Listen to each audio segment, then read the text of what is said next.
ওই ইমাম সাহেব বান্ধে ফেলাবেন, একদম তেনান দেওয়ার বান্ধে ফেলাবেন যে বেটা তুই ইমামি করবি, ইমামতি করবি, তো জামাতে ভোট চাওয়ার জন্য আসবে না। যদি আমরা না পারেন আমাদের নেতা কর্মীরা যারা আছেন তাদেরকে বলবেন, প্রয়োজন আমাকে বলবেন, কাজল ভাইকে বলবেন, আতাউর ভাইকে বলবেন, পান্ডা আত্মবান্ধে পুলিশে দেবেন। কোন আলেম ওলামা যদি ইসলামী দলের জন্য ভোট চায়, তিনি স্পষ্ট জানিয়ে দিচ্ছেন আপনারা আমাকে খবর দিবেন বা আমার দলের নেতা কর্মীকে খবর দিবেন, ইমাম সাহেবের হাতে পায়ে বেঁধে আমাদেরকে খবর দিবেন।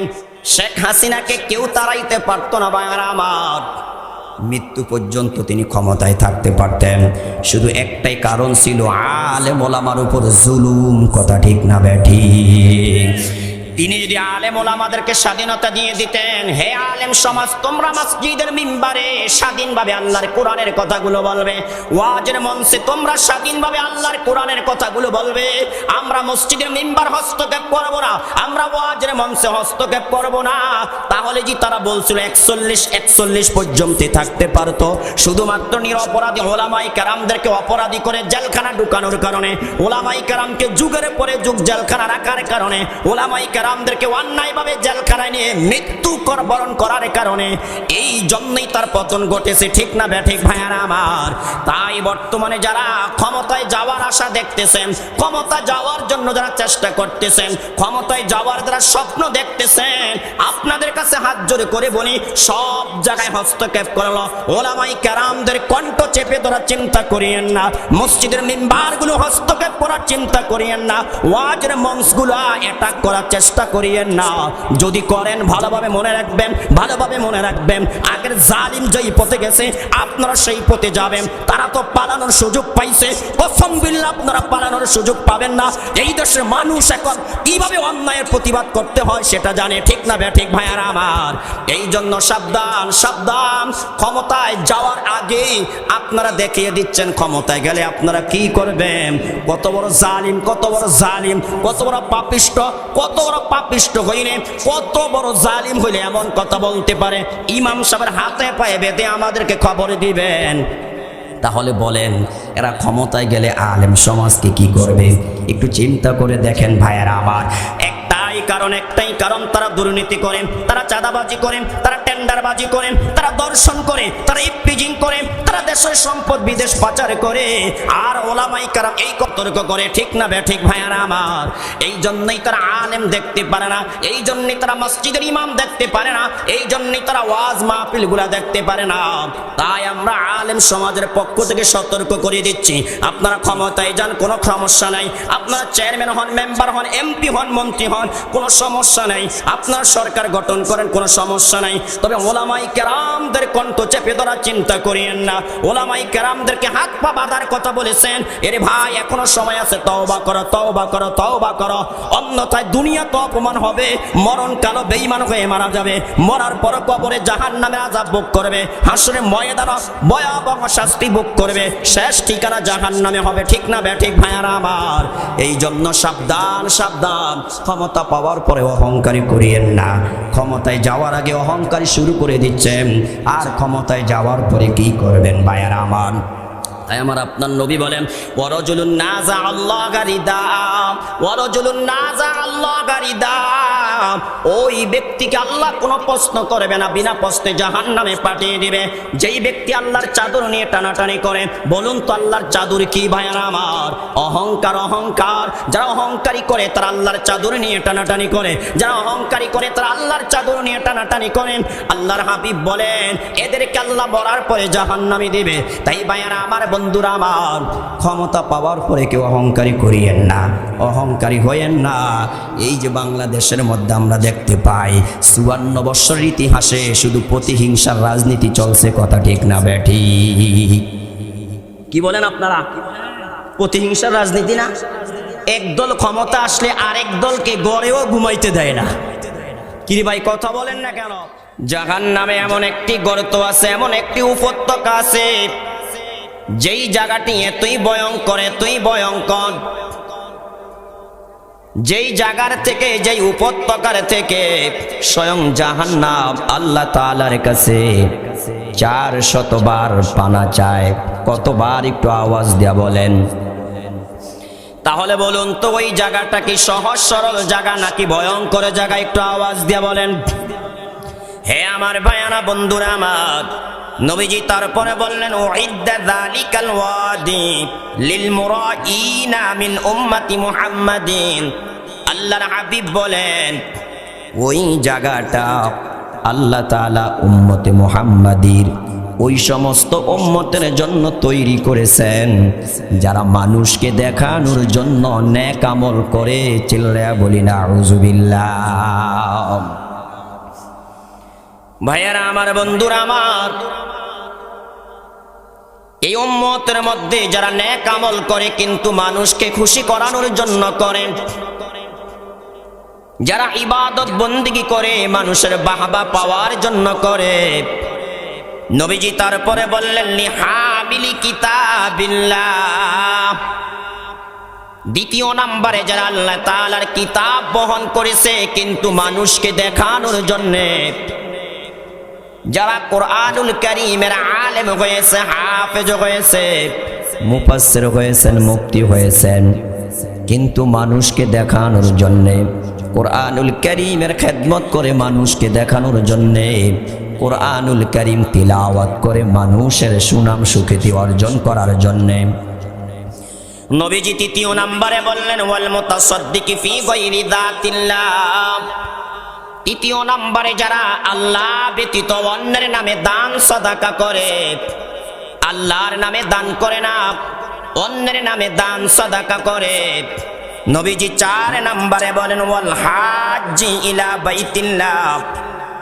চতুর্থ নম্বরে যারা আল্লাহর ঘরের হজ করে, বাইতুল্লাহর জিয়ারত করে, তাওয়াফ করে কিন্তু মানুষকে দেখানোর জন্য করে, মানুষের বাহবা পাওয়ার জন্য করে, নামের আগে আলহাজ লাগানোর জন্য যারা হজ করে, উমরা করে, আল্লাহর হাবিব বলেন ওই জাহান্নামের সেই উপত্যকায় এই সমস্ত হাজিরা যাবে। বলি না আউযুবিল্লাহ। নবীজি 5 নম্বরে বলেছেন ওয়ালিল খারিজি ফি সাবিলিল্লাহ।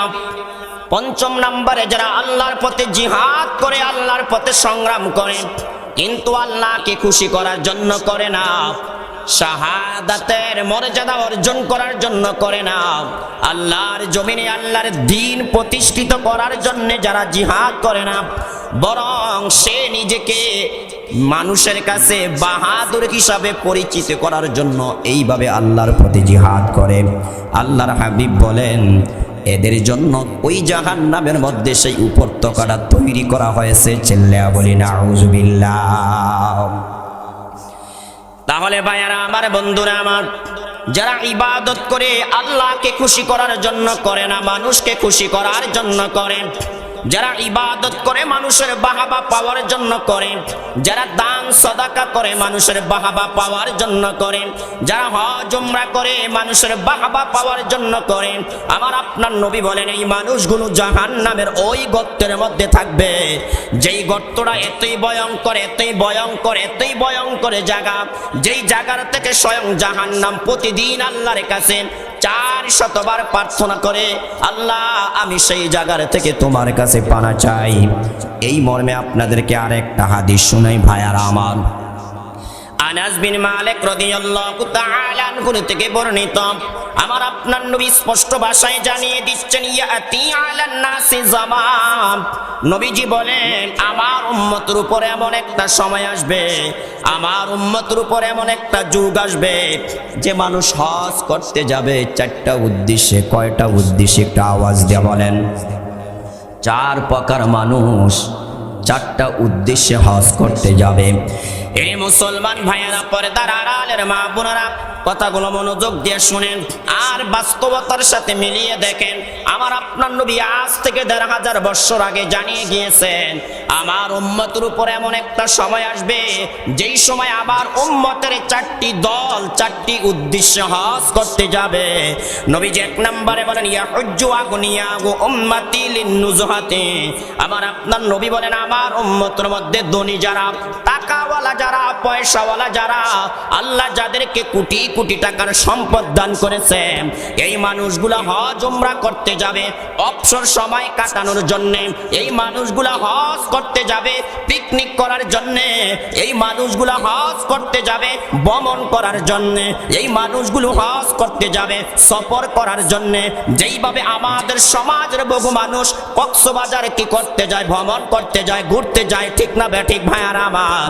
আমার আপনার নবী বলেন শেষ যুগে আমার উম্মতের মধ্যে ধনী যারা, টাকাওয়ালা যারা, পয়সাওয়ালা যারা, কোটি কোটি টাকার সম্পদ অর্জন করেছে যারা, এই মানুষগুলো মক্কা মদিনায় যাবেন আল্লাহকে খুশি করার জন্য যাবে না, নবীজির রওজা মোবারক অন্তর থেকে তাওয়াফ করার জন্য তারা যাবে না। নবীজি বলেন এই মানুষগুলো হজ উমরা করতে যাবে অবসর সময় কাটানোর জন্য, ভ্রমণ করার জন্য যাবে, পিকনিক করার জন্য যাবে। নবীজি 2 নম্বরে বলেন ওয়া আওসাতুহুম লিতিজারা, যারা একেবারে ধনীও নয় একেবারে গরিবও নয়, নবী বলেন যারা মধ্যম পন্থার লোক, যারা মধ্যম পন্থার লোক, এই মানুষগুলো মক্কা মদিনায় যাবে। কেন যাবে জানো? আমার আপনার নবী বলেন ব্যবসা করার উদ্দেশ্যে যাবেন। একটু বাস্তবতার সাথে মিলিয়ে দেখেন আসলে মিল আছে কিনা ভাইয়ারা আমার। বহু মানুষ মক্কা মদিনায় 3 মাসের ভিসা নিয়ে যায়, আবার কেউ উমরা ভিসা নিয়ে যায়, তারপরে দেখা যায় আর ফিরে আসে না, সে পালিয়ে যায়। বলেন তো এমন কিছু হাজি আমাদের সমাজে আছে নাকি নাই? ভাইয়েরা আমার, বন্ধুরা আমার, কথাগুলো বাস্তবতার সাথে মিলিয়ে দেখবেন।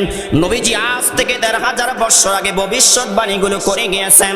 আমার আপনার নবী 3 নম্বরে বলেন ওয়াকুররাউকুম লিযিররিয়া ওয়াসসুমআ, নবী 3 নম্বরে বলেন ওয়াকুররাউকুম লিযিররিয়া ওয়াসসুমআ। আমার আপনার নবী বলেন আমার উম্মতের মধ্যে আলেম সমাজ যারা, আমার উম্মতের মধ্যে মুফতি যারা হবে, মুহাদ্দিস যারা হবে, আমার উম্মতের মধ্যে কুরআনুল কারীমের কারি যারা হবে, হাফেজ যারা হবেন, কুরআনুল কারীমের আলেম যারা হবে, নবী বলেন তারা হজ উমরা করতে যাবে। কেন যাবে জানো? লৌকিকতার জন্য যাবে। তারা হজ উমরা করতে যাবে মানুষকে দেখানোর জন্য যাবে, তারা হজ উমরা করতে যাবে মানুষের সুনাম সুখ্যাতি অর্জন করার জন্য, ঠিক না বেঠিক ভাইয়ারা আমার? একটু চিন্তা করে দেখেন তো ভাইয়ারা আমার, বহু ওলামায়ে কেরাম আছেন হজ করতে যখন যায় তাওয়াফ চলতেছে, ওই সময় মোবাইলে লাইভ চলতেছে, ঠিক না বেঠিক ভাইয়ারা আমার? ওই সময় মোবাইলে লাইভ চলতেছে, ওই সময় তারা ছবি তুলতেছে, ওই সময় তারা ফেসবুকের মধ্যে ছবি আপলোড করতেছে, ঠিক না বেঠিক ভাইয়ারা আমার? আমার আপনার নবী স্পষ্ট ভাষায় জানিয়ে দিচ্ছেন আমার উম্মতের মধ্যে কারি যারা, আলেম যারা, মুফতি যারা, মুহাদ্দিস যারা, যারা কোরআনুল কারীমের আলেম হবে, এই মানুষগুলো হজ উমরা করতে যাবে আল্লাহকে খুশি করার জন্য নয়, দুনিয়ার সুনাম সুখ্যাতি অর্জন করার জন্য যাবেন। একটু বাস্তবতার সাথে মিলিয়ে দেখেন ভাইয়ারা আমার, সে কোথায় কি করতেছে না করতেছে, কখন তাওয়াফ করতেছে, কখন সাই করতেছে, কখন পাথর নিক্ষেপ করতেছে, কখন রাসূলের রওজা মোবারক জিয়ারত করতেছে, কোথায় কি করতেছে না করতেছে, সব কিছু প্রতি মুহূর্তেই মোবাইলে আপডেট হচ্ছে, ঠিক না বেঠিক ভাইয়ারা আমার? আমার আপনার নবী স্পষ্ট ভাষায় জানিয়ে দিচ্ছেন তারা আল্লাহকে খুশি করার জন্য হজ করবে না, উমরা করবে না। নবীজি 3-4 নম্বরে বলেন ওয়াফুকারাউকুম লিল মাসআলা, আর 4 নম্বরে আমার উম্মতের মধ্যে গরিব যারা, আমার উম্মতের মধ্যে দরিদ্র যারা, আমার উম্মতের মধ্যে ফকির মিসকিন যারা, এই মানুষগুলো মক্কা মদিনায় যাবে, এই মানুষগুলো মক্কা মদিনায় যাবে সুয়াল করার জন্য, ভিক্ষা করার জন্য, মানুষের কাছে হাত পেতে পেতে টাকা তোলার জন্য। একটু মিলিয়ে দেখেন তো রাসূলের হাদিসের সাথে মিল আছে নাকি নাই? কিরে ভাই কথা বলেন না, মিল আছে নাকি নাই? হাদিসটা আবারও বলি, একটু মনোযোগ দিয়ে শোনেন। আমার আপনার নবী বলেন শেষ যুগে আমার উম্মতের মধ্য থেকে 4 দল উম্মত 4 নিয়তে মক্কা মদিনায় হজ উমরা করতে যাবে। 1 নম্বরে নবী বললেন ধনী যারা, টাকাওয়ালা যারা, পয়সাওয়ালা যারা, এই মানুষগুলো মক্কা মদিনায় যাবেন, তারা আল্লাহকে খুশি করার জন্য হজ উমরা করতে যাবে না, তারা অবসর সময় কাটানোর জন্য যাবে, তারা পিকনিক করার জন্য যাবে, তারা সফর করার জন্য যাবে, তারা ভ্রমণ করার জন্য যাবে। নবীজি 2 নম্বরে বললেন আমার উম্মতের মধ্যে মধ্যম শ্রেণীর যারা, যারা একেবারে ধনীও নয় আবার একেবারে গরিবও নয়, এই মানুষগুলো মক্কা মদিনায় যাবে, হজের নামে তারা ব্যবসা করতে যাবে। 3 নম্বরে আমার আপনার নবী বলেন আমার উম্মতের মধ্যে আলেম যারা, হাফেজ যারা, ক্বারি যারা, এই মানুষগুলো মক্কা মদিনায় যাবে হজের নামে, তারা সুনাম সুখ্যাতি অর্জন করার জন্য যাবে। এই জন্যই তারা কিছুক্ষণ পর পরে ফেসবুকে আপডেট দিচ্ছে, কিছুক্ষণ পর পরই তারা অনলাইনে আমাদেরকে জানান দিচ্ছে আমি অমক জায়গায় আছি, অমক করতেছি, তমক করতেছি।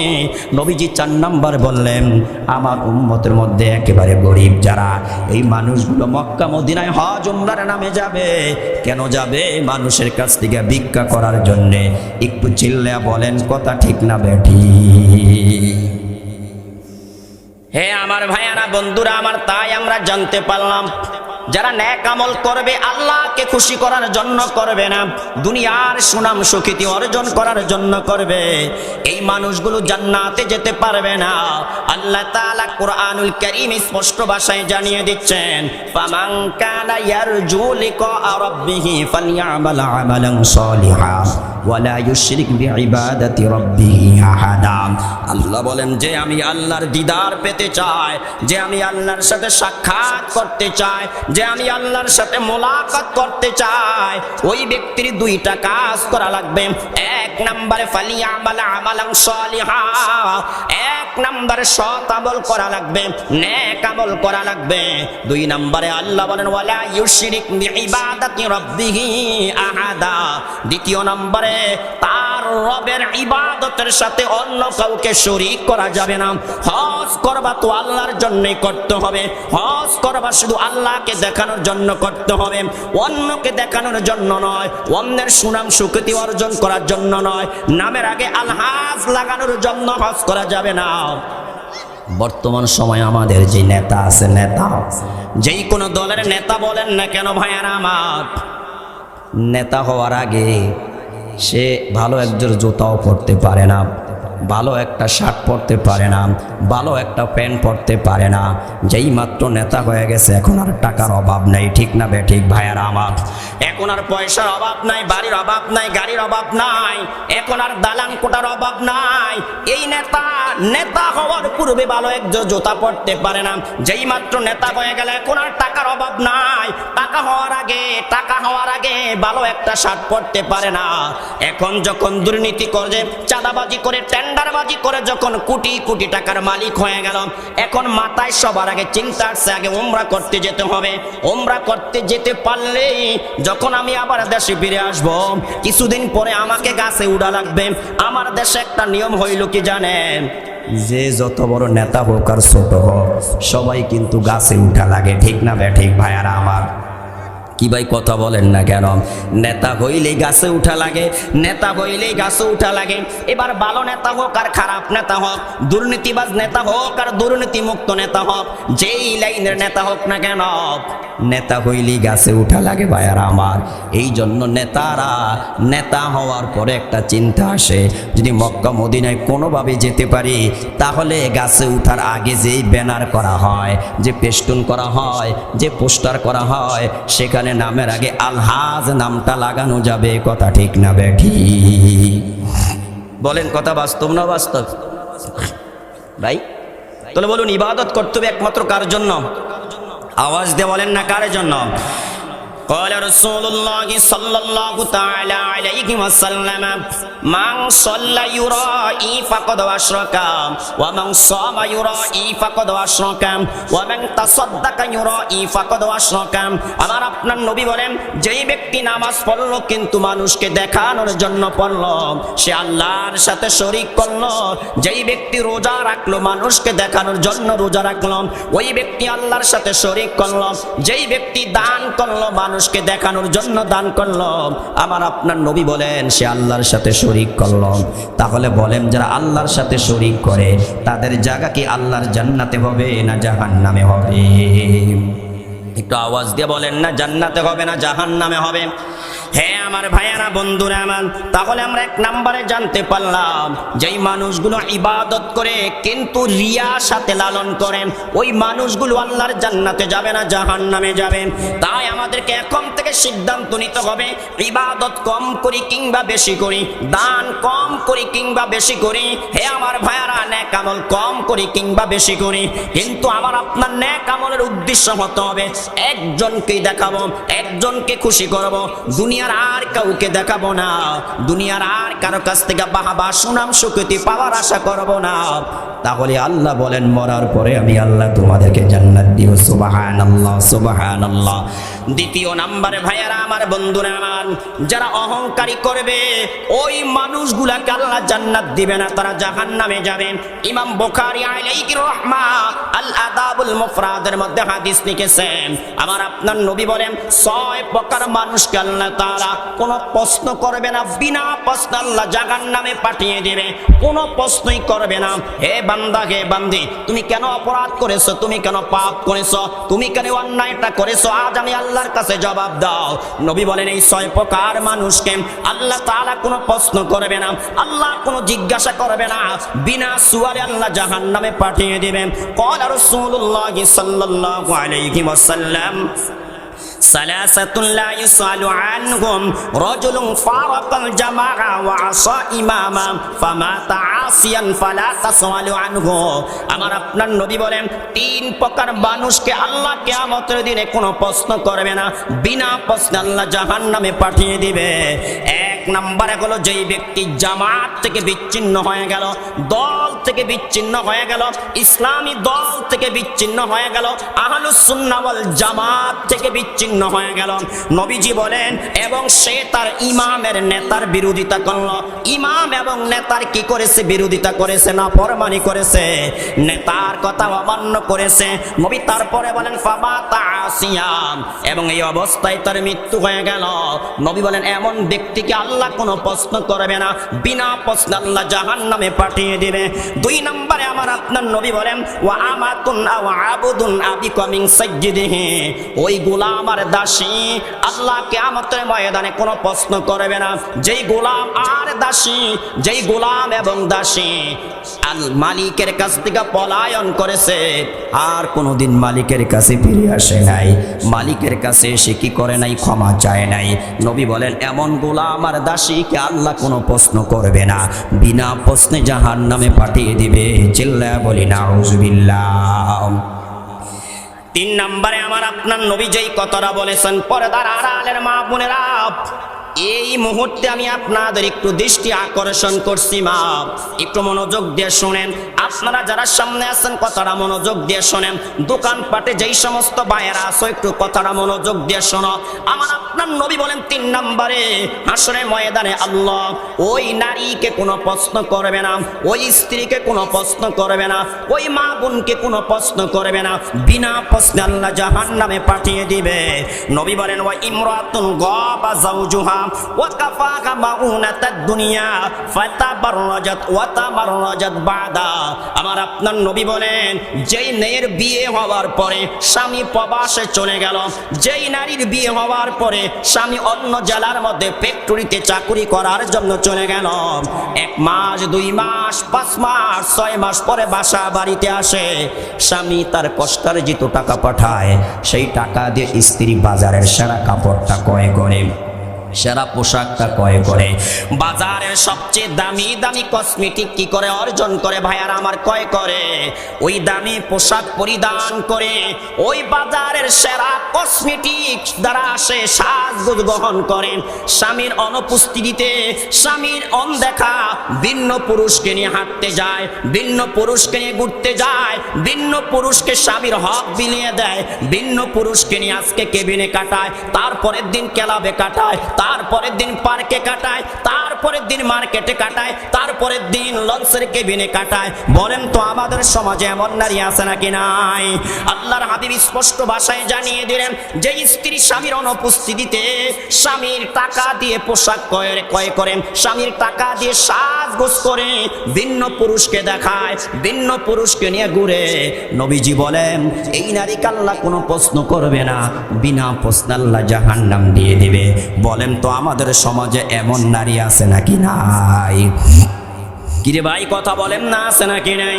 হে পর্দার আড়ালের মা বোনেরা, যেই পুরুষটা মাথার গাম পায়ে ফেলে আপনাকে সুখে রাখেন, আপনাকে খাবার দিচ্ছে, আপনাকে পোশাক দিচ্ছে, আপনি অসুস্থ হলে আপনাকে চিকিৎসা করাচ্ছে, আপনার মন জয় করার জন্য আপনি তার কাছে যা চান সে আপনাকে তাই দিচ্ছে, কিন্তু এই স্বামীর অনুপস্থিতিতে আপনি তার হক নষ্ট করে থাকেন, অপরে বন্ধনে আসছে আমার আপনার নবী বলেন, যেই নারী স্বামীর অনুপস্থিতিতে স্বামীর হক নষ্ট করে আল্লাহ এই নারীকে কোনো প্রশ্ন করবে না, বিনা প্রশ্নে আল্লাহ জাহান্নাম দিয়ে দিবে। তাই পর্দার আড়ালের মা বোনেরা সাবধান, সাবধান, স্বামীর হক কোনোদিন নষ্ট করা যাবে না। স্বামী ব্যতীত অন্য পুরুষের সাথে কথা বলা যাবে না, স্বামী ব্যতীত অন্য পুরুষের সামনে আপনার চেহারার সৌন্দর্য প্রকাশ করা যাবে না, আপনি সাজগোজ গ্রহণ করে অন্য পুরুষকে খুশি করতে পারবেন না। খুশি করতে হবে একজনকে, যিনি আপনার স্বামী, কথা বলতে হবে একজনের সাথে যিনি আপনার স্বামী, একজনের মনেই খুশি করতে হবে যিনি আপনার স্বামী, অন্য কোনো পুরুষকে খুশি করা যাবে না। বলেন তো বর্তমান সময়ে অন্য পুরুষকে খুশি করার প্রতিযোগিতা আমাদের মা বোনদের মধ্যে আছে নাকি নাই? কিরে ভাই একটা আওয়াজ দিয়ে বলেন না, আছে নাকি নাই? তাই মা বোনেরা আমার সাবধান, সাবধান, যদি আপনি জান্নাতে যেতে চান অবশ্যই আপনার স্বামীকে খুশি করা লাগবে। আপনার স্বামীকে খুশি করা ছাড়া আপনি জান্নাত পাবেন না। স্পষ্ট ভাষা আমার আপনার নবী জানিয়ে দিচ্ছেন, হে জগতের পুরুষরা মনোযোগ দিয়ে শোনো, তুমি যদি জান্নাতে যেতে চাও তোমার মা বাবাকে খুশি করা লাগবে, শ্বশুর শাশুড়িকে খুশি করলে জান্নাত পাইবে না।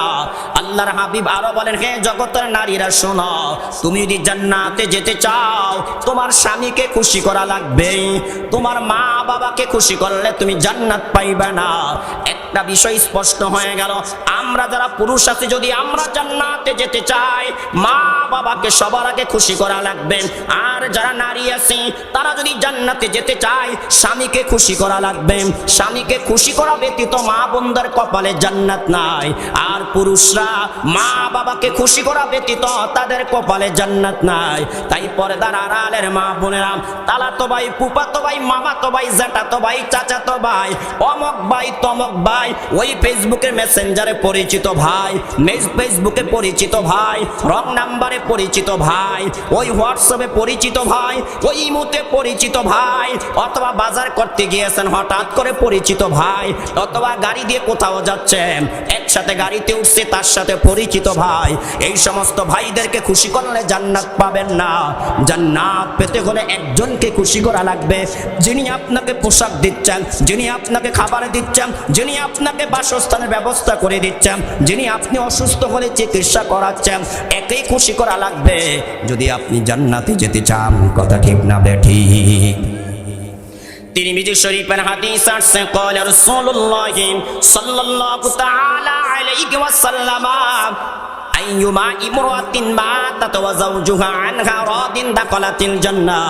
আমার আপনার নবী বলেন, যেই স্ত্রীর মৃত্যু এমন অবস্থায় আসবে যে তার স্বামী তার প্রতি খুশি ছিল, স্বামীকে খুশি করা অবস্থায় যেই নারীর মৃত্যুবরণ হবে, আল্লাহর হাবিব বলেন মরতে দেরি, জান্নাতে প্রবেশ করতে দেরি হবে না। সুবহানাল্লাহ। তাই মা বোনেরা আমার, স্বামীকে খুশি করেন, স্বামীর মন জয় করেন।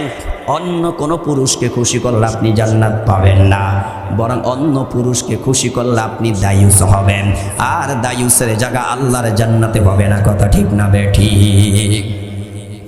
হে আমার ভাইয়ারা বন্ধুরা আমার, 3 প্রকার গেল, 4 প্রকারে আমার আপনার নবী বলেন, ওয়ারাজুলুন নাযা আল্লাহ রিদাআহুম ফা ইন্না রিদাআহুল কিবরিয়া ওয়া ইজারাহু ইজ্জাহু।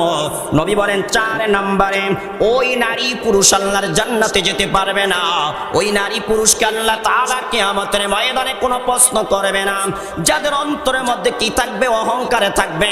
নবীজি হাদিসটা এইভাবে বলেছেন, রাজুলুন নাযা আল্লাহ রিদাআ, যেই ব্যক্তি আল্লাহ তাআলার চাদর নিয়ে টানাটানি করেন, যেই ব্যক্তি আল্লাহ তাআলার চাদর নিয়ে টানাটানি করেন, যেই নারী পুরুষ আল্লাহর চাদর নিয়ে টানাটানি করে, ওই নারী পুরুষ আল্লাহর জান্নাতে যাবে না। নবীজি ব্যাখ্যা করে দিচ্ছেন, আল্লাহ তাআলার চাদর হলো অহংকার। অহংকার বলেন আল্লাহর চাদর কি ভাইয়ারা আমার? আল্লাহর চাদর হলো অহংকার, অর্থাৎ যারা দুনিয়াতে অহংকারী করে তারা আল্লাহর চাদর নিয়ে টানাটানি করেন। বলেন আপনাদের অনেকের গায়ে চাদর আছে নাকি নাই ভাইয়ারা আমার?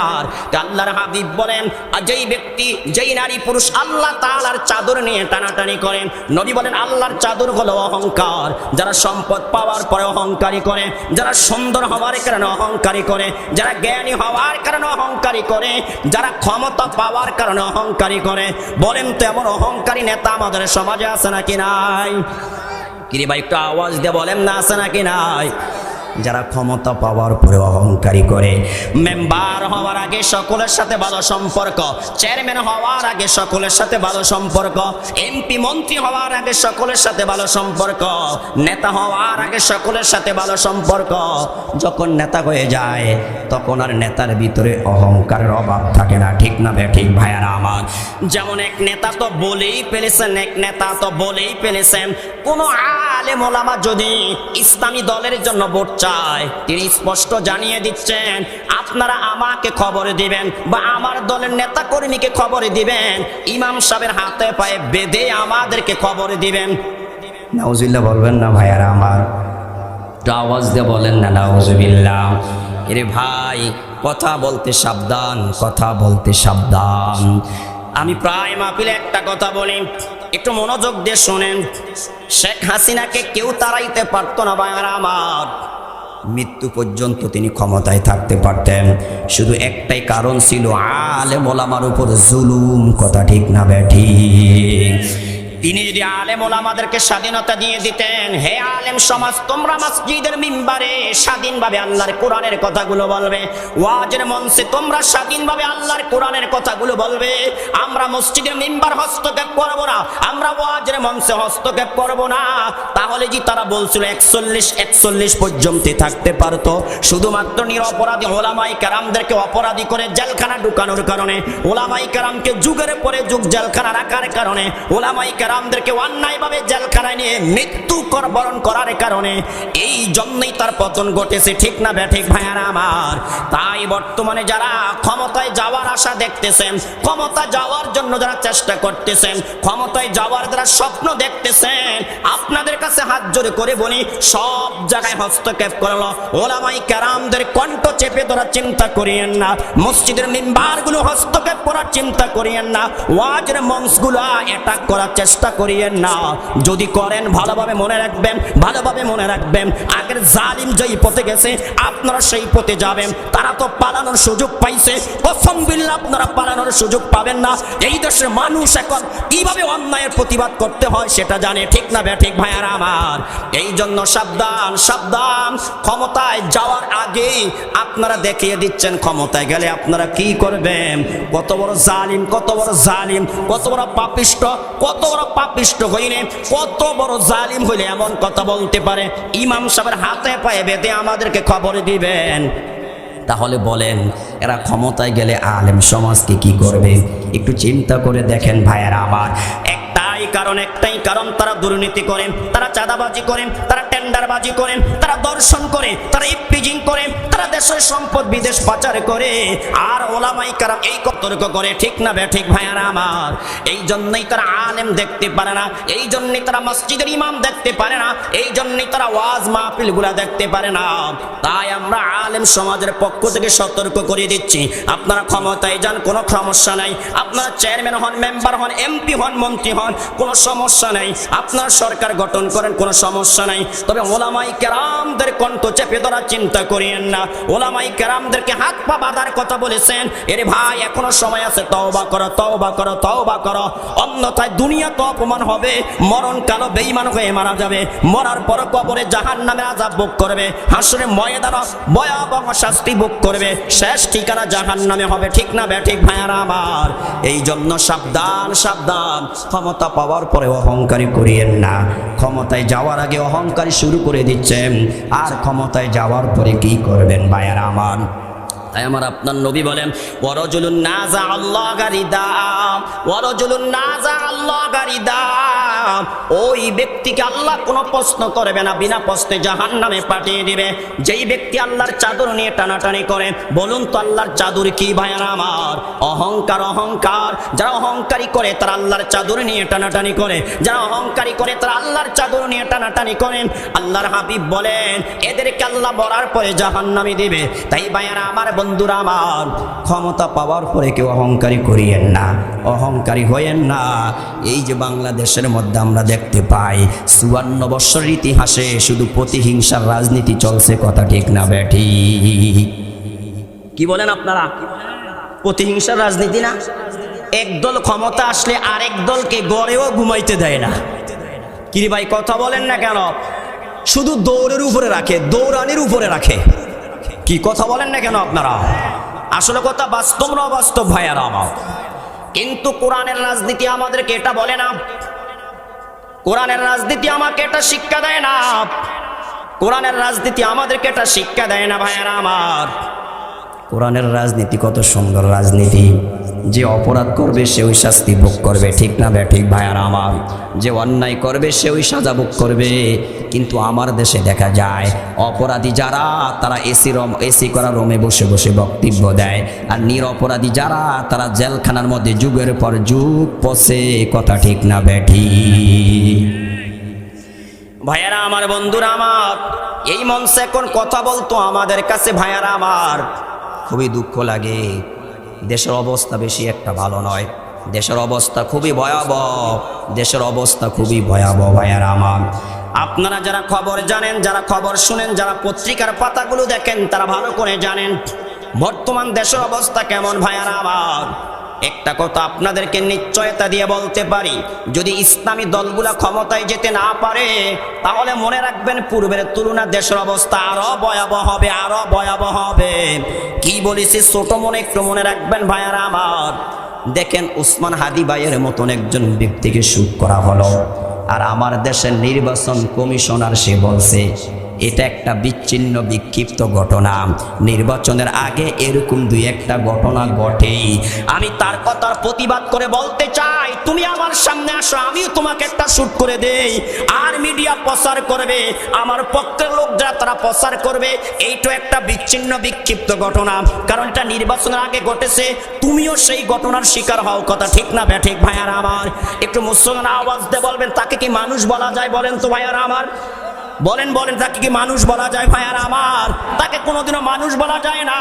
একটা মানুষের জীবন চলে যাচ্ছে আর সে বলে এটা একটা বিচ্ছিন্ন ঘটনা, একটা বিক্ষিপ্ত ঘটনা। নির্বাচনের আগে এমন ঘটনা ঘটতেই পারে। যদি নির্বাচন কমিশনার এমন কথা বলতে পারে তাহলে আপনার নিশ্চিত জেনে রাখেন নির্বাচনের দিনে অগণিত অসংখ্য মায়ের বুক খালি হবে, ঠিক না ঠিক ভাইয়ারা আমার? কারণ তারাই বলে দিচ্ছে এটা একটা বিচ্ছিন্ন বিক্ষিপ্ত ঘটনা। নির্বাচনের আগে নাকি এমন ঘটনা ঘটে, এমন ঘটনা নাকি ঘটতেই পারে। অথচ আল্লাহ এবং তার হাবিব স্পষ্ট ভাষায় জানিয়ে দিচ্ছেন একজন মানুষকে হত্যা করার জন্যে, একজন মানুষকে খুন করার জন্যে আসমান জমিনে যত বাসিন্দা আছে, যত মাকলুকাত রয়েছে, তারা সকলে যদি ঐক্যবদ্ধ হয়, আল্লাহর নবী বলেন আল্লাহ একজন মানুষকে খুন করার বিনিময়ে সমস্ত মানুষকে একসাথে জাহান্নামে দিবে। চিল্লায়া বলি নাউযুবিল্লাহ। তাহলে বলেন তো একজন মানুষের জানের দাম কত ভাইয়ারা আমার? নবী আল্লাহর নামে কসম করে বলেছেন, হে বাইতুল্লাহ শোনো, তুমি অনেক দামি, অনেক দামি, তবে তোমার চাইতে কোটি কোটি গুণ একজন ইমানদারের জানের দাম বেশি, একজন ইমানদারের মালের দাম বেশি, একজন ইমানদারের ইজ্জতের দাম বেশি।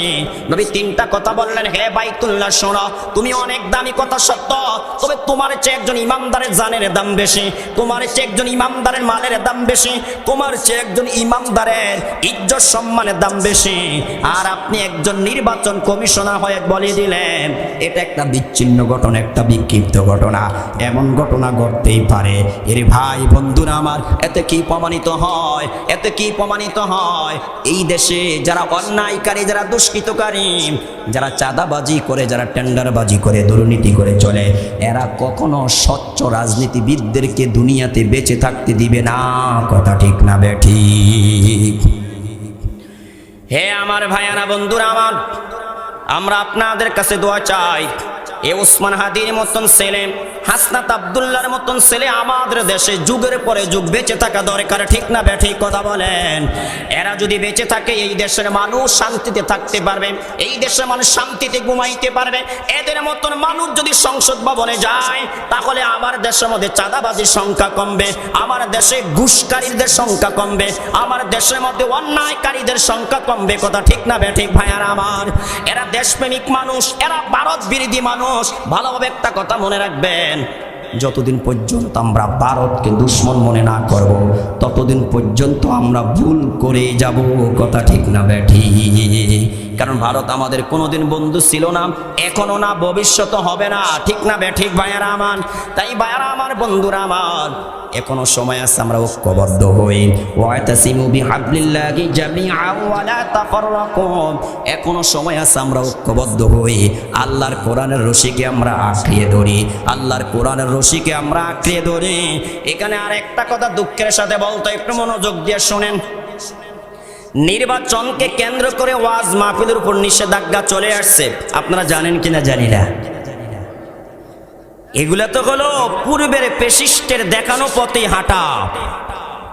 আপনি ভোটকে কেন্দ্র করে ওয়াজ মাহফিল বন্ধ করতে পারেন না, তবে কিছু নিয়ম নীতি বেঁধে দিতে পারেন যে ওয়াজ মাহফিলের মধ্যে কোনো দলীয় প্রচারণা চলবে না, কোনো দলীয় স্লোগান চলবে না, কোনো দলীয় ব্যক্তির জন্য ভোট চাইতে পারবে না, এমন কিছু নিষেধাজ্ঞা দিতে পারেন। কিন্তু ভোটকে কেন্দ্র করে আপনি একেবারে ওয়াজ মাহফিলের উপর নিষেধাজ্ঞা দিতে পারেন না। এগুলা পূর্বের ফ্যাসিস্টদের দেখানো পথ। কথা ঠিক না ঠিক ভাইয়ারা আমার? দুঃখের সাথে বলতে হয়, এই দেশের মধ্যে কোনোদিন শুনি নাই যে মেলা বন্ধ করা হয়েছে, এই দেশে কোনোদিন শুনি নাই ইহুদি খ্রিস্টানদের সেমিনারকে বন্ধ করা হয়েছে, এই দেশে কোনোদিন শুনলাম না হিন্দুদের মেলা পূজা বন্ধ করা হয়েছে। যত ধরনের বাধা, যত ধরনের সমস্যা, যত ধরনের নিষেধাজ্ঞা শুধুমাত্র কোরআনের তাফসীর মাহফিলগুলোতে, ঠিক না ঠিক ভাইয়ারা আমার? এগুলো ভালো লক্ষণ নয় ভাইয়েরা আমার। এদেশের তাওহীদি জনতা এটা মেনে নিবে না। যে দেশের যুবকেরা লক্ষ লক্ষ টাকা খরচ করে ওলামায়ে কেরামের কথা শোনার জন্য তাদেরকে আনে, ঠিক না ঠিক ভাইয়েরা আমার? বয়োবৃদ্ধ যারা, তাদের জন্য মাদ্রাসায় পড়ার সুযোগ থাকে না, সারাদিন তারা নিজের পেটের দায়ে স্ত্রী ভরণ পোষণ দেওয়ার জন্য, ছেলে মেয়েদেরকে একটু সুখে রাখার জন্য মাঠে ময়দানে কাজ করেন, দোকানে এখানে সেখানে কাজ করে, রাতের বেলায় তারা চাদর মুড়ো দিয়ে কনকনে শীতের দিনে ওলামায়ে কেরামের কথা শুনে আমল শিখে, ইসলাম শিখে, কোরআন হাদিসের জ্ঞান অর্জন করে। সেটাও এখন তারা বন্ধ করে দিতে চাচ্ছে। তো আমরা বলি এই দেশের জনগণ এটা মেনে নিবে না। কথা ঠিক না ঠিক ভাইয়ারা আমার? এদের ওয়াজ মাহফিল নিয়ে মাথা ব্যথা, কোরআন সুন্নাহ নিয়ে এদের মাথা ব্যথা। প্রিয় ভাইয়ারা আমার, বন্ধুরা আমার, গত বছর আমি আপনাদেরকে ছোট্ট একটা মেসেজ দিয়ে গিয়েছিলাম, যেই পর্যন্ত এই দেশের ওলামায়ে কেরাম সংসদ ভবনে না যাবে সেই পর্যন্ত এই দেশের ভাগ্যের পরিবর্তন ঘটবে না, ঠিক না ঠিক ভাইয়ারা আমার? 54 বছর আমরা দেখেছি একদল যায় আর একদল আসে, এক নেতা যায় আর এক নেতা আসে, এক নেত্রী যায় আর এক নেত্রী আসে, কিন্তু এই দেশের ভাগ্যের পরিবর্তন ঘটে না। যে আসে সে ওই দুর্নীতি করে খায়, যে আসে সে ওই দুর্নীতি করে দেশের টাকা বিদেশ পাচার করে। কথা ঠিক না ঠিক? এই জন্য ভাইয়ারা আমার, বন্ধুরা আমার, এখনই সময় ওলামায়ে কেরাম যেই দল করে, ওলামায়ে কেরাম যেই দলের কথা বলে সেই দল আমরা সমর্থন করে, সাপোর্ট করে ওলামায়ে কেরামকে সংসদ ভবনে পাঠাইতে হবে। তাহলে আল্লাহর কসম এই দেশের টাকার বিদেশ পাচার হবে না, এই দেশের টাকা আর অন্য দেশের মধ্যে পাচার হবে না। এই জন্য ভাইয়ারা আমার, বন্ধুরা আমার, ওলামায়ে কেরামের পক্ষে থাকেন, ওলামায়ে কেরামের পথে হাঁটেন, ওলামায়ে কেরামের দেখানো পথে চলেন, তাহলে দুনিয়া তো শান্তি পাবেন, মরার পরও শান্তি পাবেন। নামাজ পড়া যেইভাবে পড়স, রোজা রাখা যেইভাবে পড়স, আল্লাহর জমিনে আল্লাহর দ্বীন প্রতিষ্ঠা করার সংগ্রাম করাও পড়স। কথা ঠিক না ঠিক? আর একটা কথা বলতে হয় ভাইয়ারা আমার, লাকসাম উপজেলা, বলেন কি বলছি? লাকসাম উপজেলার নির্বাহী এক নারী অফিসার, সেই স্পষ্ট বার্তা দিয়েছে যদি কোনো ইমাম সাহেব বাল্য বিবাহ পড়ায় সে তাদেরকে আইনের আওতায় নিবে। নাউজুবিল্লাহ বলবেন না? একটু আওয়াজ দিয়ে বলেন না নাউজুবিল্লাহ। কিরে ভাই, এটা কোনটা? এটা কেমন ধরনের কথা? আমার দেশে অগণিত অসংখ্য মেয়েরা 18 বৎসরের পূর্বে বিভিন্ন ধরনের অন্যায় কাজে লিপ্ত হয়, হয় কি হয় না বলেন? কি ভাই কথা বলেন না? একটু জিকির করি লা ইলাহা বন্ধ করে দাও। তো কেটে দেন। তো ভাইয়ারা আমার, বন্ধুরা আমার, শোনেন, 18 বৎসরের পূর্বে অগণিত সংখ্য মেয়েরা ফিজিক্যালি সেক্স করে, ফিজিক্যালি তারা জিনার মধ্যে লিপ্ত হয়ে যায়। অগণিত সংখ্য মেয়েরা বিবাহের পূর্বে 18 বৎসরের পূর্বে তারা অবৈধভাবে প্রেম করে, ভালোবাসা করে, গর্ভে বাচ্চা নিয়ে সেই বাচ্চা তারা নষ্ট করে। সেটা নিয়ে আমার দেশের মধ্যে কোনো আইন করা হয় না, কোনো বুদ্ধিজীবীর মাথা গরম হয় না, কোনো সাংবাদিকের কোনো সংবাদ প্রচার করতে দেখি না, কোনো বুদ্ধিজীবীকে সেটা নিয়ে প্রতিবাদ করতে দেখি না। কিন্তু 18 বৎসরের পূর্বে কোনো মেয়েকে বিবাহ দিলে সেখানে আইনের লোক আসে, সেখানে অন্যায়ভাবে মামলা দেওয়া হয়। ইমাম সাহেব বিয়ে পড়ানোর কারণে তাকে হয়রানি করা হয়, ইমামের বিরুদ্ধে মামলা দেওয়া হয়, মা বাবার বিরুদ্ধে মামলা দেওয়া হয়। তাহলে বলেন তারা কি ইসলামের শত্রু না দুশ্মন? ভাইয়ারা আমার, একটু আওয়াজ দিয়ে বলেন না, শত্রু না দুশ্মন? আরো জোরে বলেন, শত্রু না দুশ্মন? তাই ভাইয়ারা আমার, বন্ধুরা আমার, আল্লাহ তাআলা এবং আল্লাহর হাবিব স্পষ্ট ভাষায় জানিয়ে দিচ্ছেন, তোমার সন্তান যখন প্রাপ্তবয়স্ক হবে তখন তাকে বিবাহ পড়িয়ে দিবে, তাকে বিবাহ দিবে। কারণ সন্তান প্রাপ্তবয়স্ক হওয়ার পরে যদি তুমি বিবাহ না দাও, এই সন্তান যদি শয়তানে ধোঁকায় পড়ে কোনো গুনাহ করে ফেলে, যদি ব্যভিচারে লিপ্ত হয়ে যায়, তাহলে এই সন্তান যে গুনাহ করছে শুধু সে একা জাহান্নামে যাবে এমন নয়, এই গুনার একটা ভাগ তুমি বাবা মায়ের কাঁধেও আসবে। কথা ঠিক না বেঠিক? কি আশ্চর্য ব্যাপার ভাইয়ারা আমার, অনেক মেয়ে আছে 18 বৎসরের পূর্বেই সাবালিকা হয়ে যায়, ঠিক না বেঠিক ভাইয়ারা আমার? আল্লাহর হাবিব বলেন সাবালিকা হইলেই তাকে বিবাহ দিয়ে দিবা। আর আমার দেশে আইন করা হয়েছে 18 বৎসর পূর্বে মেয়েকে বিয়ে দেওয়া যাবে না। 18 বৎসরের পূর্বে মেয়েকে বিবাহ দিলে মা বাবাকে জেলে যেতে হবে। 18 বৎসরের পূর্বে যদি কোনো ইমাম সাহেব, কোনো খতিব সাহেব কোনো মেয়ের বিবাহ পড়ায়, এই অপরাধের কারণে তাকে জেলে যেতে হবে। হ্যাঁ আমার ভাইয়ারা, বন্ধুরা আমার, কিন্তু আমার দেশে আইনটা করা হলো না। 18 বৎসর পূর্বে যদি কোনো স্কুল কলেজ ভার্সিটির মেয়ে যদি কোনো জিনা ব্যভিচার করে, যদি সে প্রেমের নামে অনৈতিক কাজকর্মে লিপ্ত হয়ে যায়, তাহলে তাকেও জেলখানা যেতে হবে, ঠিক না বেঠিক ভাইয়ারা আমার? এখানে একটা সূক্ষ্ম বিষয় লুকিয়ে আছে, একটু মনোযোগ দিয়ে শুনেন। একদিন যেই মানুষগুলো আজকে বলতেছে বাল্য বিবাহ হারাম, বাল্য বিবাহ নিষেধ, এই মানুষগুলো একদিন স্লোগান দিবে, তোমাদের নবী মুহাম্মদ তো বাল্যকালে আয়েশা সিদ্দিকা রাদিয়াল্লাহু তাআলা আনহাকে বিবাহ করেছে, তাহলে তোমাদের নবী মুহাম্মদ অন্যায় করেছে। চিল্লায়া বলি নাউযুবিল্লাহ। এই স্লোগানটা মুসলমান থেকে আসে না, মুসলমানের দেশ থেকে আসে না ভাইয়ারা আমার, এটা পশ্চিমাদের স্লোগান, এটা পশ্চিমাদের স্লোগান। পশ্চিমাদের কথা হলো বিবাহর আগে পরে যা মনে চায় তা করো, যা মনে চায় তা করো, যেখানে মনে চায় সেখানে সতীত্ব বিলিয়ে দাও। 18 বৎসর আগে বিয়ে দেওয়া যাবে না, তবে 18 বৎসর আগে প্রেম করতে পারবা, 18 বৎসর আগে বিয়ে বসতে পারবা না, 18 বৎসর আগে প্রেমিকের হাত ধরে কক্সবাজার যা হোটেলে থাকতে পারবা, 18 বৎসর আগে বিয়ে বসতে পারবা না। 18 বৎসর আগে ওই ভালোবাসা দিবসে প্রেমিকের সাথে রমনা পার্কে যায়া, অমক পার্কে যায়া, অমক মার্কেটে যায়া, শিশু পার্কে যায়া আকাম কুকাম করে গর্ভে বাচ্চা নিতে পারবা, ঠিক না বেঠিক ভাইয়ারা আমার? 18 বৎসর আগে বিয়ে বসতে পারবা না, তবে 18 বৎসর আগে যেখান থেকে মনে চায় সেখান থেকে গর্ভে বাচ্চা নিতে পারবা। এটা মুসলমানদের স্লোগান নয়, এটা হলো তসলিমা নাসরিনের স্লোগান, এটা হলো ইহুদি খ্রিস্টানদের স্লোগান। কথা ঠিক না বেঠিক? তাই ভাইয়ারা আমার, বন্ধুরা আমার, ইসলাম নিয়ে বহু ধরনের ষড়যন্ত্র চক্রান্ত চলতেছে। ইসলামকে কিভাবে দুনিয়ার থেকে বিদায় করে দেওয়া যায়, ইসলামকে কিভাবে দুনিয়ার থেকে বিদায় করে দেওয়া যায়, এই জন্য ইসলাম নিয়ে বহু ষড়যন্ত্র চক্রান্ত চলতেছে। ওই যে মধ্যখানে একটা কথা বললাম ভাইয়ারা আমার, নির্বাচনকে কেন্দ্র করে তারা মাহফিলের উপর নিষেধাজ্ঞা জারি করেছে।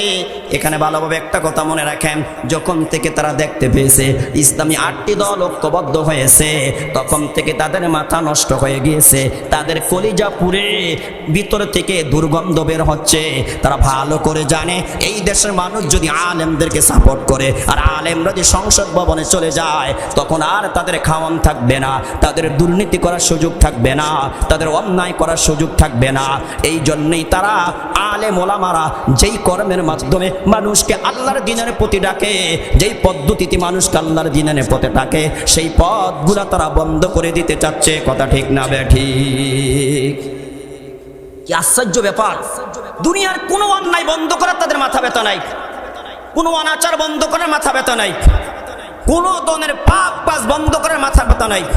শুধুমাত্র হইল দ্বীনি কাজগুলো কেমনে বন্ধ করা যায়, ওয়াজ মাহফিলগুলো কিভাবে বন্ধ করা যায়, আলেম ওলামাদের কথা জনগণ যাতে না শুনতে পারে, সেই বিষয়ে সারাক্ষণ তাদের মাথা ব্যথা, তাদের চিন্তা ফিকির। ভাইয়ারা আমার, আমি আপনাদেরকে ছোট্ট একটা কথা বলি ভাইয়ারা আমার, আমরা যারা এখানে আছি বলেন তো আমরা ইমানদার না বেঈমান?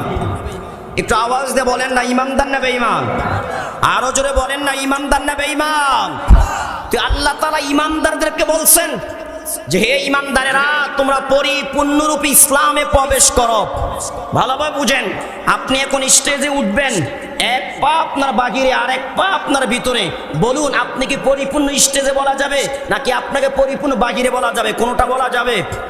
যদি দোনো পাও স্টেজে দিয়ে দেন পরিপূর্ণ স্টেজে বলা হবে, আর যদি দোনো পাও বাহিরে থাকে তাহলে পরিপূর্ণ বাহিরে বলা হবে। ঠিক না? ঠিক কথা বলেন।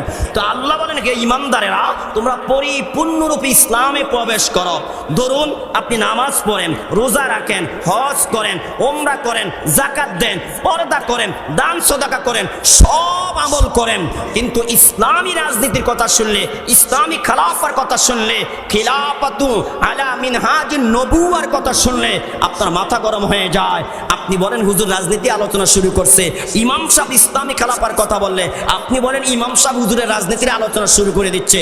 হুজুর এতদিন ভালোই ছিল, এখন খারাপ হয়ে গেছে। তাহলে প্রিয় ভাই, আপনার কাছে আমি জানতে চাই, আল্লাহর জমিনে আল্লাহর দ্বীন প্রতিষ্ঠা করার সংগ্রাম মুসলমানের উপর ফরজ কি ফরজ না? বলেন, একটা আওয়াজ দিয়ে বলেন না ভাইয়ারা আমার। তাহলে আপনি নামাজ রোজা সব কিছু করলেন কিন্তু ইসলামী রাজনীতি মানতে পারেন না, আপনি কি পরিপূর্ণ ইসলামে ঢুকতে পারছেন? কথা বলেন না, ইসলামে ঢুকতে পারছেন? পরিপূর্ণ ঢুকতে পারেন না প্রিয় ভাইয়ারা আমার, ইসলামে পরিপূর্ণ ঢুকতে পারেন না। যদি আপনারা পরিপূর্ণ ইসলামে ঢুকতে চান, পরিপূর্ণ মুমিন মুসলমান হতে চান, পরিপূর্ণ ইমানদার হতে চান, পরিপূর্ণ ইমানদার হয়ে আল্লাহর কাছে যেতে চান, পরিপূর্ণ মুসলমান হয়ে মৃত্যুবরণ করতে চান, আজকের থেকেই আপনাকে আল্লাহর কোরআনের রাজনীতির পথে আসতেই হবে। আল্লাহর কোরআনের রাজনীতি আপনাকে করতেই হবে, আল্লাহর কোরআনের রাজনীতি আপনাকে মানতে হবে, অন্যথা আপনি পরিপূর্ণরূপে ইসলামে প্রবেশ করতে পারবেন না। ছোট্ট একটা হাদিস বলি ভাইয়ারা আমার, রাসূল স্পষ্ট ভাষায় জানিয়ে দিচ্ছেন, কানাত বানু ইসরাঈলা তাসুসুহুমুল আম্বিয়া কুল্লামা হালাকা নাবিয়্যুন খলাফাহু নাবিয়্যুন। নবীজি বলেন আল্লাহ বনি ইসরাঈলের মধ্যে যত নবী রাসূল প্রেরণ করেছেন সমস্ত নবী রাসূলরাই তাদের উম্মতের মধ্যে নেতৃত্ব দিয়েছেন, তাদের উম্মতের পরিচালক ছিলেন, উম্মতের রাহবার ছিলেন, উম্মতের নেতা ছিলেন, উম্মতের পরিচালক ছিলেন। নবী বলেন শোনো, যখন বনি ইসরাঈলের একজন নবীর ইন্তেকাল হইতো আল্লাহ আরেকজন নবী পাঠিয়ে দিতেন। তো ভালোভাবে মনে রাখো, আমি কইলাম শেষ নবী, আমার পরে কোনো নবী নাই। এবার আসেন বনি ইসরাঈলের ধারাবাহিকতা আমার আপনার নবী সরকার ছিল কিনা? কি ভাই কথা বলেন না কেন? আমার নবী রাষ্ট্র পরিচালনা করছে কিনা? তো নবী বলেন আমি কইলাম শেষ নবী, আমার পরে কোনো নবী নাই। আমার দায়িত্ব পালন করবে কারা? আল উলামা ওয়ারাসাতুল আম্বিয়া, আলেম সমাজ যারা, তারা আমার পরে আমার দায়িত্ব পালন করবে, আমার পরে তারা নেতৃত্ব দিবে, আমার পরে তারা রাষ্ট্র পরিচালনা করবে, আমার পরে তারা ওয়ার্ড পরিচালনা করবে, আমার পরে আলেমরা ইউনিয়ন পরিচালনা করবে, আমার পরে আলেমরা কি করবে? কথা কোন ঢাকা থানা পরিচালনা করবে, জেলা পরিচালনা করবে, রাষ্ট্র পরিচালনা করবে। তাহলে আলেমদের রাজনীতি যারা মেনে নিতে পারে না, আলেমদের কোরআন হাদিসে দেখানো রাজনীতি যারা মেনে নিতে পারে না, বলুন তারা কি ইমানদার হতে পারে? কি ভাই কথা বলেন না কেন? আমাদের সমাজে বহু মানুষ আছে কি মনে করে জানেন? তো হুজুর মানি গেলো এরা মসজিদে পড়ে থাকবে, হুজুর মানি গেলো এরা খানকায় পড়ে থাকবে, হুজুর মানি হলো এরা মাদ্রাসা পড়ে থাকবে, হুজুর মানি এরা শুধু পানি পড়া দিবে, হুজুর মানি এরা কবিরাজি করবে, হুজুর মানি এরা বিয়ে পড়াবে, হুজুর মানি এরা বাইতে খানা পড়াবে আর মসজিদের বারান্দা বৈশা বৈশা খাবে। কি ভাই কথা বলেন না কেন? হুজুরেরা কেন মেম্বার হবে, হুজুরেরা কেন চেয়ারম্যান হবে, হুজুরেরা কেন এমপি হবে, হুজুরেরা কেন মন্ত্রী হবে, হুজুরেরা কেন সরকার গঠন করবে? কি ভাই এমন লোক আছে নাকি নাই? এদের উদ্দেশ্য হলো হুজুরেরা যদি এই পর্যায়ে যায় তখন আর আমাদের দুর্নীতিবাজদের দুর্নীতি করার সুযোগ থাকবে না। কথা ঠিক না ঠিক কথা বলেন? প্রিয় ভাইয়েরা আমার, বন্ধুরা আমার, যেই মানুষগুলা দীর্ঘ 16 বছর ওলামায়ে কেরামদেরকে নির্যাতন করেছে, কথার কথা ওলামায়ে কেরামদেরকে জুলুম করেছে ভাইয়েরা আমার, কিন্তু সেই মানুষগুলা বিদায় নেওয়ার পরে আপনারা বলেন তো কয়জন ওলামায়ে কেরাম দেশ ছেড়ে পালাইছে? একটু আওয়াজ দিয়ে বলেন কয়জন পালাইছে? কোন আমরা মসজিদের ইমাম সাহেব কি পালাইছে? আমরা মাদ্রাসার হুজুরেরা কি পালাইছে?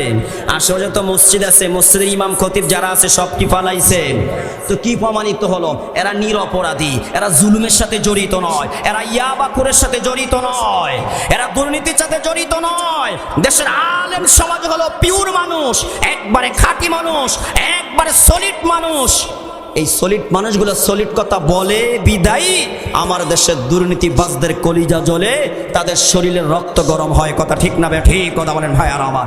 এই জন্য আলেমরা আছে যেখানে আমরা আছি, বলেন না, আলেমরা আছে যেখানে আমরা আছি সেখানে আমরা কখনো কারো দলীয় ব্যানারে কথা বলি না, আল্লাহর কোরআনের থেকে আমরা কথা বলি। অনেকে বলে কোরআনের মধ্যে রাজনীতি নেই। কে বলছে কোরআনের রাজনীতি নেই? ভাই আর আমার, আপনি কয়টা আয়াত পড়ছেন? কয়টা সূরার অনুবাদ আপনি জানেন? কয়টা হাদিসের অনুবাদ আপনি জানেন? মাদ্রাসার কয়টা ক্লাস আপনি পড়েছেন ভাইয়ারা আমার? এজন্য প্রিয় ভাইয়ারা, বন্ধুরা আমার, আলেমদের দেখানো পথে চলবেন, আলেমদের দেখানো পথে চলবেন। তাই বলেছিলাম আমার আপনার নবী বলেন 6 প্রকার মানুষকে আল্লাহ বিনা প্রশ্নে জাহান্নামে পাঠিয়ে দিবেন। 1 নম্বরে যেই ব্যক্তি জামাত থেকে বিচ্ছিন্ন হয়ে যায়, ইমামের অবাধ্য হয়, অবস্থায় মৃত্যুবরণ করে, এই মানুষগুলাকে আল্লাহ বিনা প্রশ্নে জাহান্নামে পাঠিয়ে দিবে। 2 নম্বরে যেই দাস দাসী তার মালিকের কাছ থেকে পলায়ন করে, এই অবস্থায় তাদের মৃত্যু হয়ে যায়। 3 নম্বরে ওই নারী, যেই নারীর স্বামী তার থেকে দূর প্রবাসে থাকে, স্বামীর কষ্টার্জিত টাকা দিয়ে সে পোশাক ক্রয় করে, সাজগোজ গ্রহণ করে, ভিন্ন পুরুষকে নিয়ে পার্কে ঘুরতে যায়, মার্কেটে ঘুরতে যায়, ভিন্ন পুরুষকে স্বামীর হক বিলিয়ে দেয়। আল্লাহর হাবিব বলেন এই নারীকে আল্লাহ বিনা প্রশ্নে জাহান্নামে দিয়ে দেবে। 4 নম্বরে আমার আপনার নবী বললেন ওয়ারাজুলুন নাজা আল্লাহ রিদাগা ফা ইন্না রিদাহুল কিবরিয়া, যেই নারী পুরুষ আল্লাহ তাআলার চাদর নিয়ে টানাটানি করে, অর্থাৎ যারা অহংকারী করে, আমার আপনার নবী বলেন এদেরকে আল্লাহ বিনা প্রশ্নে জাহান্নামে পাঠিয়ে দিবে। নবীজি 5 নম্বরে বলেন ওয়ারাজুলুন শাক্কা ফি আমরিল্লাহ। 5 নম্বরে যেই মানুষগুলো আল্লাহর বিধানের মধ্যে সন্দেহ পোষণ করে, আল্লাহর বিধান নিয়ে যারা সন্দেহ পোষণ করে, আল্লাহর কোরআনের কিছু আয়াত মানে আর কিছু আয়াতকে যারা মানে না, সুবিধা হলে আল্লাহর কোরআনের আয়াত মানে, অসুবিধা হলে আল্লাহর কোরআনের আয়াত যারা মানে না, এই মানুষগুলোকে আল্লাহ কোনো প্রশ্ন করবে না, বিনা প্রশ্নে আল্লাহ জাহান্নামে পাঠিয়ে দিবে। 6 নম্বরে নবীজি বলেন ওয়াল কুনুতু মির রাহমাতিল্লাহ। 6 নম্বরে যারা আল্লাহর রহমত থেকে নৈরাশ হয়ে যায়। হে আমার পর্দার আড়ালের মা বোনেরা, হে যুবক ভাইয়েরা, যতই পাপ করো, যতই অন্যায় করো, যতই গুনাহ করো না কেন, আল্লাহর রহমত থেকে নৈরাশ হওয়া যাবে না। আল্লাহ তাআলা জানিয়ে দিচ্ছেন কুল ইয়া ইবাদিয়াল্লাযীনা আসরাফু আলা আনফুসিহিম লা তাকুনাতু মির রাহমাতিল্লাহ। আল্লাহ বলেন নবীকে আমার ইমানদার বান্দা বান্দীদেরকে আপনি জানিয়ে দেন, তারা যতই জুলুম করে নফসের উপরে, যতই গুনাহ করে, যতই পাপ কাজ করে, যতই অন্যায় করে, অনাচার করে, আপনি তাদেরকে বলে দেন তারা যাতে নৈরাশ না হয়, তারা দিয়ে আমি আল্লাহর কাছে ক্ষমা চায়, আমি আল্লাহ তাদের জীবনের সব গুনাহ মাফ করে দেব। চিল্লায়া বলি সুবহানাল্লাহ। এই জন্য আল্লাহর রহমত থেকে নৈরাশ হওয়া যাবে না। যারা আল্লাহর রহমত থেকে নৈরাশ হয়ে যায়, ওই মানুষগুলো কাফের হয়ে যায়, আর এদেরকে আল্লাহ কোনো প্রশ্ন করবে না, বিনা প্রশ্নে আল্লাহ জাহান্নামে পাঠিয়ে দেবে। রাসূল কত সুন্দরভাবে জানিয়ে দিচ্ছেন আত-তাইবু মিনাদ যামবি কামান লা যামবা লা। আল্লাহ বলেন যারা গুনাহ করে, গুনাহ করার পরে যারা খাঁটি দিলে তওবা করে, এই মানুষগুলাকে আল্লাহ এমন পবিত্র বানায়া দেয় যেন তারা কোনোদিন গুনাহই করে না। চিল্লায়া বলে সুবহানাল্লাহ। এই জন্য ভাইয়ারা আমার, বন্ধুরা আমার, এই যে আপনাদের মাহফিলে আজকে উজানির হযরত আসবেন, উজানির ময়দানের মাহফিল, এখানে একটা দাওয়াত দিয়ে যে আপনাদেরকে চলতি মাসের 25 আর 26 নাকি, চলতি মাসের 25 আর 26 তারিখ হলো উজানি মাদ্রাসার মাহফিল, চাঁদপুর জেলার মধ্যে সবচেয়ে বড় মাহফিল। ভাইয়ারা আমার, সেই দরবারে যাবেন, নির্ভেজাল একটা দরবার, যেই দরবারের মধ্যে কোনো শিরিক নাই, যেই দরবারের মধ্যে কোনো বিদআত নাই, যেই দরবারে গেলে আপনার মৃত কলবগুলো পবিত্র হবে, আপনার মৃত কলব জিন্দা হবে, অপবিত্র কলব আপনার কি হবে, পবিত্র হবে। আমার আপনার নবী স্পষ্ট ভাষায় জানিয়ে দিচ্ছেন, আরবাউন ইদা উতিয়া হুন্না, নবী বলেন যাকে 4টা গুণ দেওয়া হয়েছে ওই ব্যক্তিকে দুনিয়া আখিরাতের সমস্ত কল্যাণ দেওয়া হয়েছে। নবী 1 নম্বরে বলেন কলবান শাকিরান, যাকে আল্লাহ তাআলা শুকরগুজার একটা কলব দিয়েছে। দেখবেন বহু মানুষ আছে কোটি কোটি টাকা কামাই করে, যদি প্রশ্ন করেন ভাই কেমন আছেন, বেশি একটা ভালো নাই। আবার একটা লোক রিকশা চালায়, 5 ওয়াক্ত নামাজ পড়ে, বিবি পর্দা রাখে, ওই মানুষটাকে জিজ্ঞেস করেন ভাই কেমন আছেন, হাসি মুখে জবাব দিয়ে দেয় আলহামদুলিল্লাহ ভালো আছি, ঠিক না বেঠি? তার কলবটা হলো কলবান শাকিরান। নবী বলেন যাকে আল্লাহ তাআলা একটা শুকরগুজার কলব দিয়েছেন ওই ব্যক্তিকে আল্লাহ তাআলা দুনিয়া আখিরাতের সমস্ত কল্যাণ দিয়েছে। নবী 2 নম্বরে বলেন লিসানান যাকিরা, যাকে আল্লাহ তাআলা শুকর জিকিরকারী একটা জিহ্বা দিয়েছে, যেই জিহ্বা দিয়ে সারা দিন শুধু আল্লাহর নামের জিকির করে, সারা দিন শুধু সুবহানাল্লাহ, আলহামদুলিল্লাহ, আল্লাহু আকবার, লা ইলাহা ইল্লাল্লাহ, যেই জিহ্বা দ্বারা সারাক্ষণ আল্লাহর নামের জিকির করে, আল্লাহর নামের জিকির করে, আল্লাহর নামের জিকির করে, এই জিহ্বা দিয়ে গীবত করে না, চুগলখড়ি করে না, এই জিহ্বা দ্বারা গালাগালি করে না, এই জিহ্বা দ্বারা মিথ্যা কথা বলে না, এই জিহ্বা দ্বারা মিথ্যা সাক্ষী দেয় না, যখনই কথা বলে আল্লাহর নামের জিকির করে। নবী তিরমিজির হাদিস আছে, নবী বলেন লা তুকসিরুল কালামা বিগাইরি যিকরিল্লাহ ফা ইন্না কাসরাতাল কালামি বিগাইরি যিকরিল্লাহ কসওয়াতুল লিল কলবি। আমার আপনার নবী বলেন তোমরা অধিক পরিমাণে কথা বলবে না, অধিক পরিমাণে কথা বলবে না, কারণ আল্লাহ তাআলার জিকির ব্যতীত অধিক পরিমাণে কথা যারা বলে আল্লাহর নবী বলেন তাদের কলবটা শক্ত হয়ে যায়, আর যাদের কলব শক্ত হয়ে যায় তারা আল্লাহ তাআলার রহমত থেকে বঞ্চিত হয়ে যায়, আল্লাহ তাআলার রহমত থেকে তারা দূরে সরে যায়। এই জন্য ভাইয়েরা আমার, বন্ধুরা আমার আপনার নবী বলেন আল্লাহ তাআলা যাকে জিকিরকারী একটা জিহ্বা দিয়েছেন, যেই ব্যক্তি সদা সর্বদা আল্লাহর নামে জিকির করে, সকাল সন্ধ্যা আল্লাহর নামের জিকির করে, বেশি বেশি আল্লাহর নামের জিকির করে। আল্লাহ তাআলা কোরআনুল কারীমের মধ্যে বলেছেন ইয়া আইয়ুহাল্লাযীনা আমানু যিকুরুল্লাহা যিকরান কাসীরা ওয়াসাব্বিহুহু বুকরাতাও ওয়া আসীলা। হে ঈমানদার নারী পুরুষেরা, তোমরা অধিক পরিমাণে আমি আল্লাহর নামের জিকির করো। আল্লাহ বলেন সকাল সন্ধ্যা আমি আল্লাহর তাসবিহ পাঠ করো, আমি আল্লাহর নামের পবিত্রতা বর্ণনা করো। ইমাম নববী আলাইহির রাহমা বলেন সকাল সন্ধ্যা বলতে কি জানো, সকাল থেকে সন্ধ্যা পর্যন্ত আল্লাহর নামের পবিত্রতা বর্জন করবা। পবিত্রতা কি করবা মানে জবান দ্বারা বলবা, আবার সন্ধ্যা থেকে সকাল পর্যন্ত আল্লাহর নামের পবিত্রতা বর্ণনা করবা, চিল্লায়া বলি সুবহানাল্লাহ। তিরমিজি শরীফের হাদিস আছে, আম্মা আয়েশা সিদ্দিকা রাদিয়াল্লাহু তাআলা আনহা বলেন আমার আপনার নবী দিনটা 24টা ঘন্টা আল্লাহর নামের জিকির করতেন, 24টা ঘন্টা আল্লাহর নামের জিকির করতেন। নবী জাগ্রত থাকতো জিকির করতেন, ঘুমন্ত অবস্থা আল্লাহর নামের জিকির করতেন। নবী কি পরিমাণ জিকির করতে একটু শুনেন ভাইয়ারা আমার। আমরা যখন টয়লেটে যাই তখন কি বলি, আল্লাহুম্মা ইন্নী আউযু বিকা মিনাল খুবুসি ওয়াল খাবায়েস। আবার টয়লেট থেকে বের হইলে কি পড়ি ভাইয়ারা আমার, গুফরানাকাল হামদুলিল্লাহিল্লাযী আযহাবা আন্নিল আযা ওয়া আফানি, ঠিক না ঠিক ভাইয়ারা আমার। এখন আপনাদের কাছে আমি জানতে চাই, নবী আমাদেরকে দোয়া শিখিয়ে দিলেন, নবী নিজেও দোয়া পড়লেন, হে উম্মতেরা যখন টয়লেট থেকে বের হবে তখন গুফরানাকাল হামদুলিল্লাহিল্লাযী আযহাবা আন্নিল আযা ওয়া আফানি, এই দোয়াটা পড়বা। কেন কেন ব্যাপার কি ভাইয়ারা আমার, গুফরানাকা আল্লাহ আপনি আমাকে মাফ করে দেন। নবী টয়লেট থেকে বের হইলেন, বের হয়ে বলে আল্লাহ তুমি আমাকে মাফ করে দাও। আর সমস্ত প্রশংসা আল্লাহর জন্য যিনি আমার পেটের থেকে কষ্টকর বস্তু দূর করে দিচ্ছে, ঠিক না ঠিক ভাইয়ারা আমার। এই কষ্টকর বস্তু দূর করে আফানি, যিনি আমাকে শান্তি দিলেন, আরাম দিলেন। বলেন তো পেশাব পায়খানা পেটে থাকলে কি আরাম লাগে না হারাম লাগে? আরাম লাগে না, বেরামের মতন লাগে। বলেন ভাইয়ারা আমার, এই জন্য নবীজি টয়লেট থেকে বের হয়ে নিজে দোয়া করছেন, আল্লাহ আপনি আমাকে মাফ করে দেন। মুহাদ্দিসিনে কেরাম বলেন নবী টয়লেট থেকে বের হয়ে কেন বলে আল্লাহ আপনি আমাকে মাফ করে দেন? মানুষ তো টয়লেটে যে গুনাহ করে না, ঠিক না ঠিক কথা বলেন। আর আমার আপনার নবী তো জীবনে কবিরা গুনাহের কথা সগীরা গুনাহ করে না, তারপর আল্লাহ বলেছেন মা তাকদ্দামা মিন দামবিকা ওয়া মা তাআখার, বল, হে নবী আমি আপনার আগে পরে সব গুনাহ মাফ করে দিয়েছি। আমার আপনার নবী শীতকালে এত পরিমাণে ইবাদত করতেন, তাহাজ্জুদের নামাজ এত পরিমাণে পড়তেন, এত পরিমাণে কিয়ামুল লাইল করতেন, হাত্তা তাতাফাত্তারা কদামা। আম্মাদের আয়েশা বলেন নবীজির পা মুবারক ফুলে গেল, পা মুবারক থেকে পানি বের হওয়া শুরু হয়ে গেল। এবার নবীকে প্রশ্ন করে, নবীজি আপনাকে তো আল্লাহ আগে পরে সব গুনাহ মাফ করে দিয়েছে, তারপর আপনি এত ইবাদত কেন করেন? নবীজি বলেন আল্লাহ আমার আগে পরে সব মাফ করে দিয়েছে, আর তারপরও কি আমি আল্লাহর শুকরগুজার বান্দা হব না? সুবহানাল্লাহ সুবহানাল্লাহ। তাই ভাইয়েরা আমার, বন্ধুরা আমার, নবী দিনরাত 24টা ঘন্টা আল্লাহর নামের জিকির করত, কিন্তু টয়লেটে গেলে তো আর জিকির করা যায় না, পেশাবখানা গেলে তো আর জিকির করা যায় না। এই জন্য নবী টয়লেট থেকে বের হয়ে আল্লাহ আপনি আমাকে মাফ করে দেন, সুবহানাল্লাহ। এবার একটু চিন্তা করে দেখেন আমার আপনার নবী কি পরিমাণ আল্লাহর নামের জিকির করত, কি পরিমাণ আল্লাহর নামের জিকির করত। তাই নবী বলেন যেই ব্যক্তিকে 4টা গুণ দেওয়া হয়েছে ওই ব্যক্তিকে আল্লাহ দুনিয়া আখিরাতের সমস্ত কল্যাণ দিয়েছেন। 1 নম্বরে হলো শুকরগুজার একটা অন্তর, 2 নম্বরে জিকিরকারী একটা জিহ্বা, 3 নম্বরে আমার আপনার নবী বলেন যাকে আল্লাহ তাআলা একজন নেককার স্ত্রী দিয়েছেন, একজন সৎ স্ত্রী দিয়েছেন, যে স্ত্রীর স্বামীর কথাগুলো মানে, আল্লাহর কথাগুলো মানে। 4 নম্বরে আমার আপনার নবী বলেন যাকে আল্লাহ তাআলা এমন একটা শরীর দিয়েছেন যে শরীরের মধ্যে রোগ ব্যাধি কিন্তু সদা সর্বদা সবর করে, ধৈর্য ধারণ করে। সুবহানাল্লাহ। কথা শেষ করে দিচ্ছি, উজানির মাহফিল 25 ও 26 সেই দরবারে যাবেন। এই দরবারে গেলে আপনার জিকিরের জন্য কলব তৈরি হবে, মৃত কলব জীবিত হবে, ও আমার ভাইয়ারা অপবিত্র কলব পবিত্র হবে। ঠিক না বে ঠিক ভাইয়ারা?